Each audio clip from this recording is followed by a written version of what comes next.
Welcome to the Deep Dive. Today we're diving deep into wealth in America Ooh, with the Millionaire Next Door. nice. We've got this book right here, your notes, and some seriously interesting questions about what it really takes to build wealth in this country. Yeah. We're going way beyond, those lottery winner fantasies and Right. digging into the habits, mindsets, and yes, even the spending patterns of those who've actually built their fortunes, ready to bust some myths. Absolutely. The Millionaire Next Door really flips the script on what we think we know about wealthy people. The first thing that jumps out from this book is that most millionaires are anything but flashy spenders. Right. It's almost like they're hiding in plain sight. You're telling me. They're not sporting designer clothes or driving luxury cars. Right. The book says they're more likely to be business owners living modestly, often in the same town, for years. What's fascinating is that a whopping 80% of them are first-generation rich. So much for the idea that wealth is all inherited. This really emphasizes that the American dream of building your own fortune is still very much alive. It is. Okay, but it's not just about luck, right? No. The authors lay out these 7 common factors they found among folks who successfully build wealth. And it's more than just earning a big salary. Absolutely. These 7 factors are all about building a lifestyle that supports long-term financial health. Take living below your means, being incredibly deliberate about spending and making savvy investment choices. Those are absolutely essential. What really struck me was the heavy emphasis on frugality. It's not about deprivation. It's about aligning your spending with your long-term goals. The book is packed with examples of how millionaires practice frugality in ways that might surprise you. Remember the story of the millionaire who never spent more than $399 on a suit? That one's a classic. The book even shares data showing that the average millionaire spends far less on suits than people with moderate incomes. Yeah, and it goes way beyond clothing. They're driving used American-made cars, often several years old. And when it comes to credit cards, you're more likely to find them carrying a basic Visa or MasterCard than some fancy platinum card. It really makes you question our own spending habits, doesn't it? It definitely challenges the assumptions we have about what wealth looks like. And that's where the book's comparison of prodigious accumulators of wealth, the PAWs, versus underaccumulators of wealth, the UAWs, comes in. Right. This concept completely changed how I think about wealth. Ah, yes, the pause and the UAWs. It's not just about how much you earn. It's about your entire approach to money. Exactly. The PAWs are masters of accumulating wealth. Yeah. They're frugal, disciplined, and they plan meticulously. They're playing the long game. Then you have the UAWs who often live above their means, maybe spending more than they earn, and they're not as focused on long-term financial planning. Right. The book really drives home the point that it's not about deprivation, but making conscious choices. And the stories they share really illustrate this point. Yeah. Like the comparison of Dr. North the PAW and Dr. South the UAW. Both doctors, similar incomes, but vastly different financial situations because of their spending habits. Right. Dr. South was always worried about money, but Dr. North was financially secure and had peace of mind. This really highlights how frugality can impact your overall well-being, wouldn't you say? It's a powerful illustration of how your financial habits can affect more than just your bank account. Absolutely.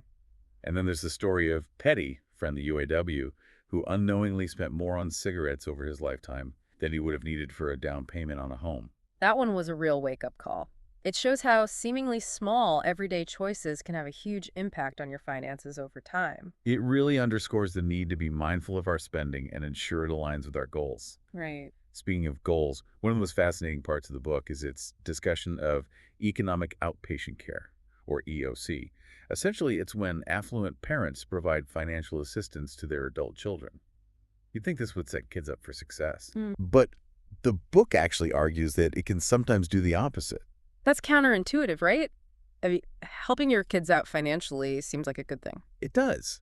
But the book shows how this financial assistance can actually make those kids dependent on their parents and prevent them from learning the skills and discipline they need to be truly financially independent. Right. They use some compelling case studies to illustrate this point, like the story of Lamar and Mary. Okay. They live comfortably thanks to constant financial help from Mary's mother, but they never truly learned to manage their own money. Interesting.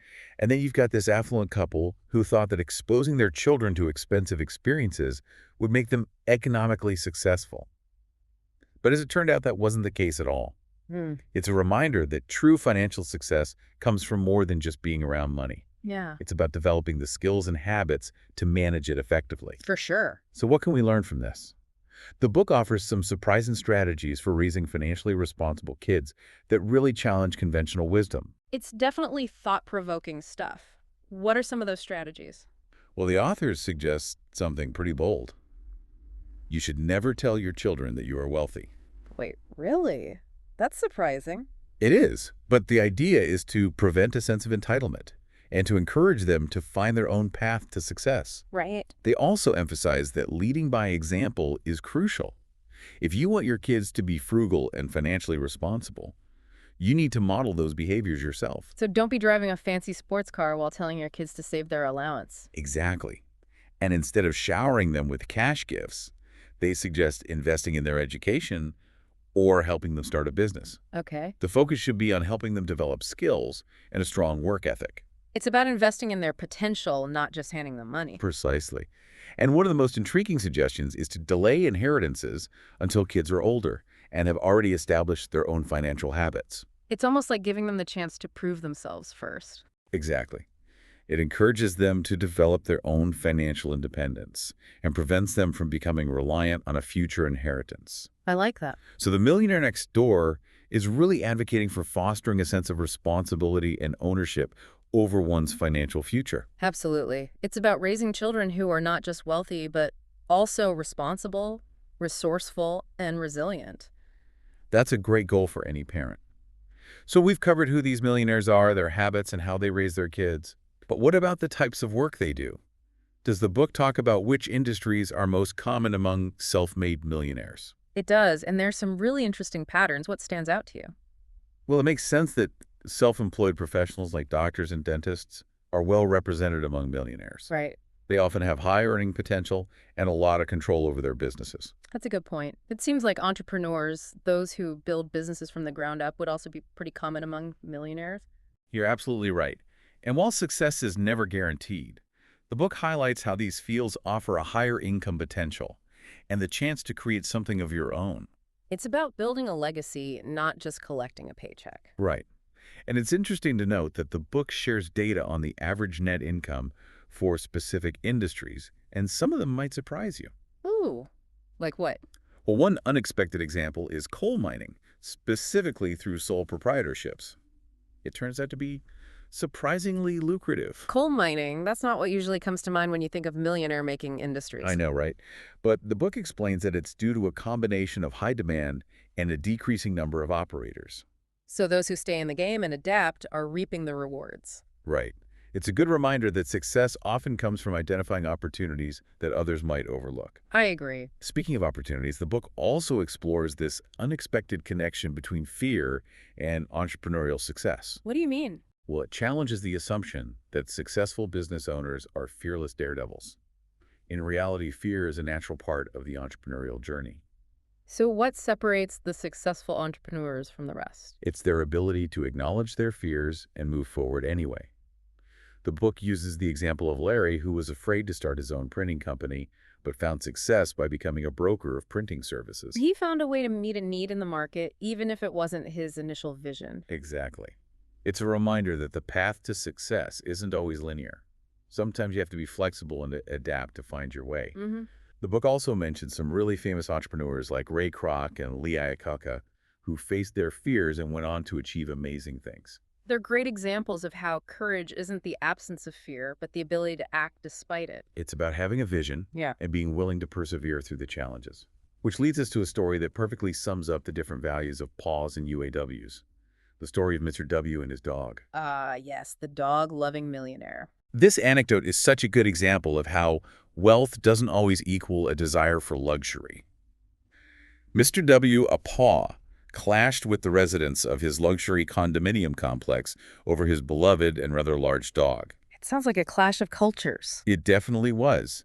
The other residents valued luxury and exclusivity, but Mr. W prioritized his dog's well-being over living in a lavish but hostile environment. He was willing to sacrifice some material comfort for something that was really important to him. Exactly. And in the end, he actually sold his condo at a loss because he refused to part with his dog. It's a powerful statement about what truly matters. It is. This raises an important question. Would you be willing to give up a certain level of material comfort for something that was deeply important to you? It's something to think about. Maybe we should take a moment here and pick up this conversation in part 2 of our deep dive into The Millionaire Next Door. Sounds like a plan. We've got a lot more to explore. So we were just discussing the story of Mr. W and his dog. Right. It's a great example of how, for some people, wealth isn't about having the fanciest things. It's about having the freedom to live by your values. It definitely highlights the contrast between the PAW and UAW mindsets. Right. The PAWs who are all about building long-term wealth and financial security, and the UAWs who may be more focused on appearances and keeping up with a certain lifestyle.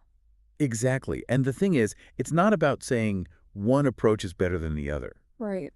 The Millionaire Next Door encourages us to define what success means to us and think critically about our own financial habits. I think that's really important. Maybe it means being comfortable driving a used car, even if you could afford a new one, or choosing to live in a more modest home to free up money for investing. It's all about making choices that align with your long-term goals. Exactly. And speaking of choices, one of the most intriguing things the book explores is how ancestry can play a role in wealth accumulation. Oh, yeah. It's called the ancestry effect. Did you find that surprising? I have to admit, that wasn't something I expected to read about in a book about wealth. What did the authors find? Well, they discovered that some ancestry groups are statistically more likely to become millionaires. Huh. And the group they highlighted might surprise you.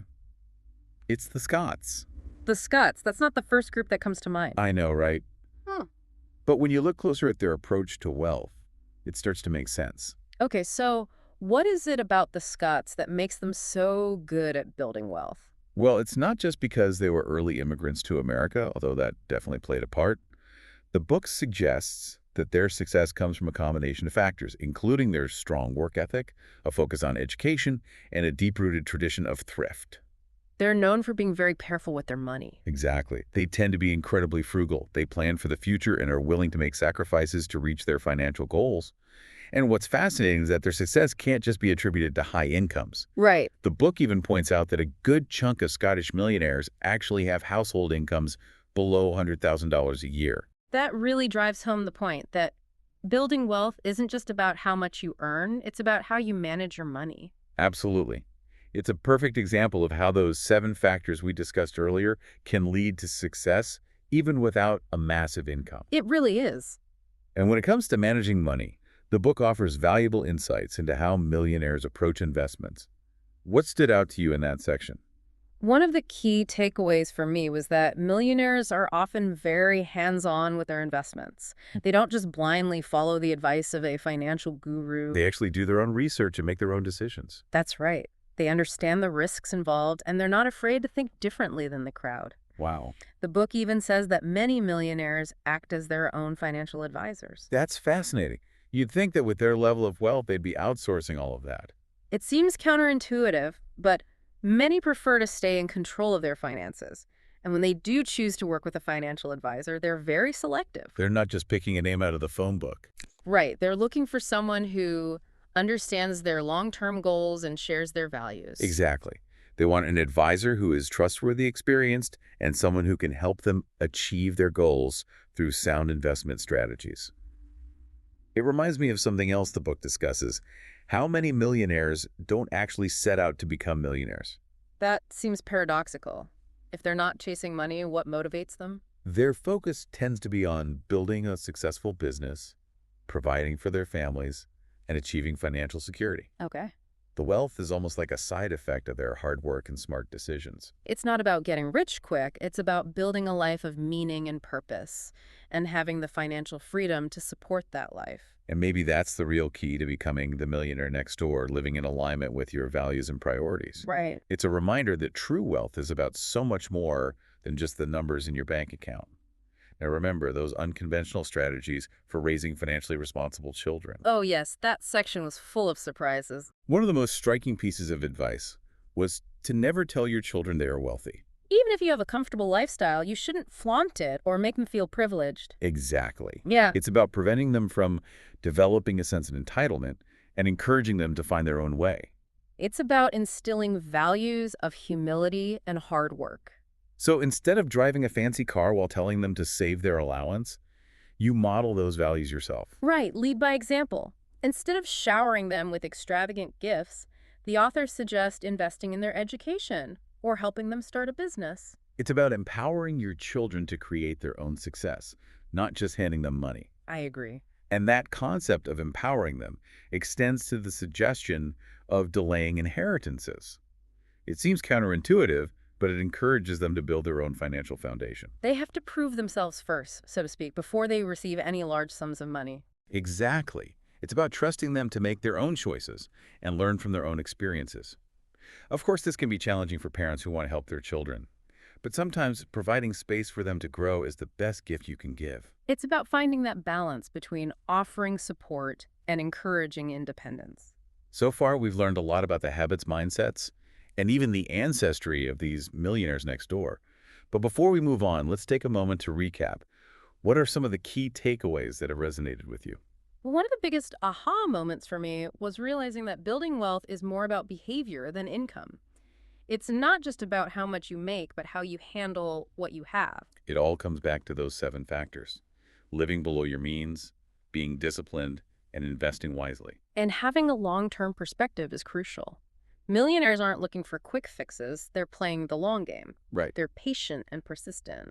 And maybe most importantly, the Millionaire Next Door reminds us that wealth is a mindset. It's about defining success on your own terms and making choices that align with your values. It's about living a life that's true to you, even if it doesn't fit the stereotype of a millionaire. And guess what? This kind of wealth is achievable for anyone who's willing to put in the work. It's about changing your thinking and creating a life that's truly your own. It's been an incredibly insightful journey so far, and I feel like we've only just scratched the surface. There's so much more to uncover in the Millionaire Next Door. Shall we continue our deep dive? You know, as we're talking about the millionaire mindset, one thing that really stood out to me from the Millionaire Next Door is their approach to negotiation. They're not just being frugal. Right. They're masters at getting the absolute best value for their money. Oh, absolutely. The book shares some really interesting examples of how millionaires approach negotiations, especially for big purchases like cars. Yeah. They don't shy away from haggling. They see it as a game. They're determined to win. They do their research. Right. They know their limits, and they're prepared to walk away if a deal isn't meeting their needs. Yeah. It's like they're playing chess while others are playing checkers. And you know what else surprised me? How many millionaires buy used cars? It's not about being cheap. It's a calculated decision. They recognize that new cars lose value so quickly, and they're not interested in taking that initial depreciation hit. Yeah. They'd rather let someone else do that. Right. They understand that a car is a depreciating asset and they're not willing to throw money away. It all comes back to making smart financial choices that protect their wealth. And it's not just about buying used. They're also incredibly patient. The book even mentions millionaires who spend months searching for the perfect deal on a car. Wow. They're not making impulsive decisions. They're waiting for the right opportunity. It's that long game mentality again, just like with their investments. And when they do find a car, they're not afraid to negotiate aggressively. The book talks about millionaires calling every dealership in a certain radius to get the best possible price. They use their resources and their network to their advantage to get the best possible terms. They understand that saving even a small amount can add up over time. It's about maximizing their financial efficiency. And it's not limited to cars. They apply this negotiating mindset to everything from business deals to everyday purchases. It's like they have this constant awareness of where their money is going and how to make it work harder. It's ingrained in their approach to finances. And speaking of financial management, the book also emphasizes the importance of planning and budgeting. This really underscores that millionaires aren't just winging it. Right. They are incredibly organized and intentional about their money. Yes, they create detailed budgets, they track their expenses, and they regularly review their financial progress. Right. They know that if you don't know where your money's going, you can't expect to build wealth. It's like having a roadmap for your financial journey. You need to know your starting point, your destination, and the path you'll take to get there. And millionaires don't spend just because they can. They spend strategically and align their spending with their goals. It's all about making conscious choices that support their long-term financial well-being. And this planning mindset goes beyond just their finances. You mean they apply it to other areas of their lives too? Absolutely. They plan their careers, their investments, their family's futures. They're always thinking ahead and trying to anticipate potential obstacles. They're proactive, not reactive. It's about taking control of their lives and shaping their own destinies. Exactly. And The Millionaire Next Door makes a strong argument for why this kind of proactive planning is so crucial to achieving financial success. It's about intentionally creating the life you want, not just drifting along and hoping for the best. Right. Which brings us to one of the most powerful takeaways from the book. The idea that real wealth isn't about the money itself. It's about the freedom and opportunities that come with it. That financial independence, that's the real prize. It's about having the freedom to choose how you spend your time, pursue your passions, and make a real difference in the world. It's not about accumulating wealth just to have a big number in your bank account. Hmm. It's about building a life that's meaningful and fulfilling and having the financial resources to support that life. So it's really about living a life of purpose and intention, a life that's rich in experiences, relationships, and contributions. It's about much more than just money. And the Millionaire Next Door shows us that this kind of wealth is achievable for anyone who's willing to embrace the values of hard work, frugality, and smart financial decision-making. It's about shifting your mindset, challenging conventional wisdom, and designing a life that truly reflects who you are. Well said. And with that, I think we've reached the end of our deep dive into The Millionaire Next Door. What a fascinating exploration. This book has truly challenged our thinking about wealth, and I have a feeling these insights will stay with us for a long time. I agree. It's definitely a book that makes you think. It is. So to our listeners, if you're ready to uncover the secrets of wealth accumulation for yourself, we highly recommend picking up a copy of The Millionaire Next Door. It might just change your perspective on wealth and what it means to live a truly rich life. And in the meantime, keep diving deep, keep exploring, and keep challenging your assumptions about what it means to be truly wealthy. Until next time. Happy diving!